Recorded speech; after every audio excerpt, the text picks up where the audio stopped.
მაჩუ-პიქჩუ, უძველესი ცივილიზაციის ინკების ქალაქი, რომელიც პერუს ტერიტორიაზე, ზღვის დონიდან 2350 მეტრ სიმაღლეზე მდებარეობს. მაჩუ-პიქჩუ სიტყვასიტყვით ძველ მწვერვალს ნიშნავს. 2007 წელს მაჩუ-პიქჩუ მსოფლიოს ახალ 7 საოცრებათა შორის დაასახელეს. ის ერთ-ერთ მისტიკურ ადგილადაც არის მიჩნეული.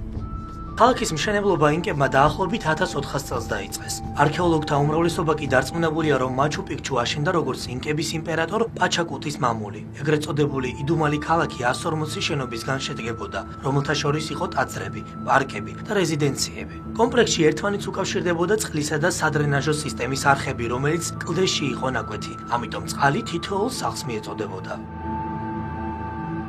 ქალაქის მდებარეობა სამხედრო საიდუმლოებას წარმოადგენდა. გეოგრაფიული პირობები კი ბუნებრივ დაცვას უზრუნველყოფდა.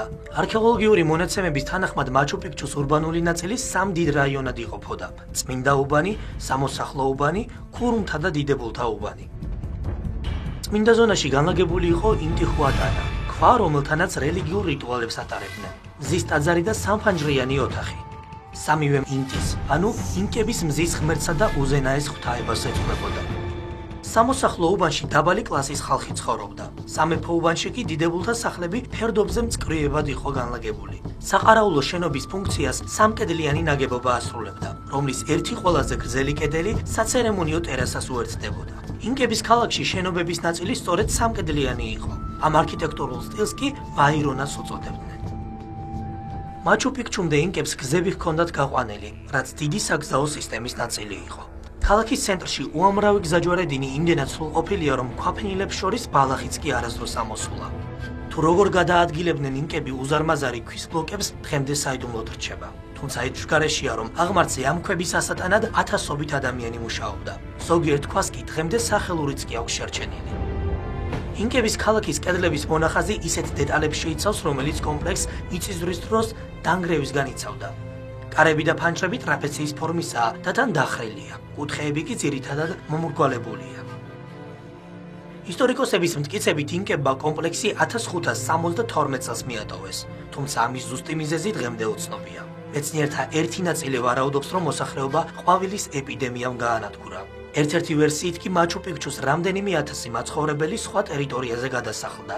სწორედ იმის გამო, რომ ამ ქალაქის დაცარიელების მიზეზი ვერავინ ამოხსნა, მაჩუ-პიქჩუს მისტიკურ და დაკარგულ ქალაქადაც მოიხსენიებენ.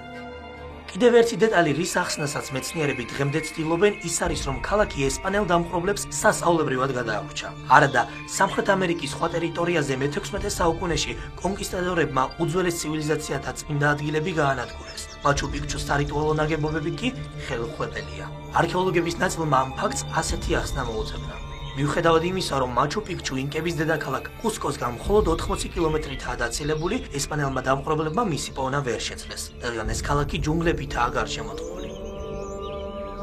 სამყარო მაჩუ-პიქჩუზე 1911 წლამდე არაფერი იცოდა, სანამ ეს მიტოვებული ქალაქი ამერიკელმა ისტორიკოსმა ჰირამ ბინგემმა არ აღმოაჩინა. 1912-15 წლებში ბინგემმა მაჩუ-პიქჩუს არქეოლოგიური შესწავლის შედეგად საგანძურებიც აღმოაჩინა. მან არტეფაქტები პერუდან ამერიკის შეერთებულ შტატებში, იელის უნივერსიტეტში გადაიტანა, სადაც დღემდე ინახება. მეცნიერები მაჩუ-პიქჩუს ნანგრევებში აღმოჩენილი ადამიანის ძვლებს დღემდე იკვლევენ.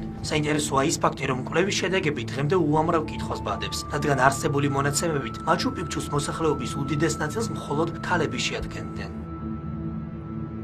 მას შემდეგ, რაც მაჩუ-პიქჩუ იუნესკოს მსოფლიო მემკვიდრეობის ძეგლად აღიარეს, იქ ტურისტების რაოდენობაც იმატა. პერუელებმა ინფრასტრუქტურა ისე მოაწყვეს, რომ რთულად მისადგომი ინკების ქალაქისკენ ტურისტებს გადაადგილება გაუადვილდეთ. მეზობელი ქალაქებიდან, კუსკოდან და აგუას კალიენტესიდან მაჩუ-პიქჩუმდე ავტობუსის რეისები დანიშნეს. 2010 წლის იანვარში წყალდიდობა მაჩუ-პიქჩუსკენ მიმავალი გზები და რკინიგზა ჩამარხა. საფრთხე შეექმნა 4000-ზე მეტ ადგილობრივ პერუელსა და ტურისტს, რომლებიც ტერიტორიიდან საჰაერო ტრანსპორტის საშუალებით გადაიყვანეს. მაჩუ-პიქჩუ დროებით დაიკეტა, თუმცა რამდენიმე თვეში კვლავ გაიხსნა. 2012 წელს კი პერუს პრეზიდენტის ინიციატივით კუსკოში დიდი აეროპორტის მშენებლობა დაიწყეს. ყოველწლიურად მაჩუ-პიქჩუს 9 მილიონზე მეტი ტურისტი სტუმრობს. იუნესკომ კი მაჩუ-პიქჩუს ნაქალაქ არის განადგურების თავიდან ასაცილებლად შეზღუდვების დაწესება მოითხოვა, რათა ტურისტების რიცხვი შემცირდეს.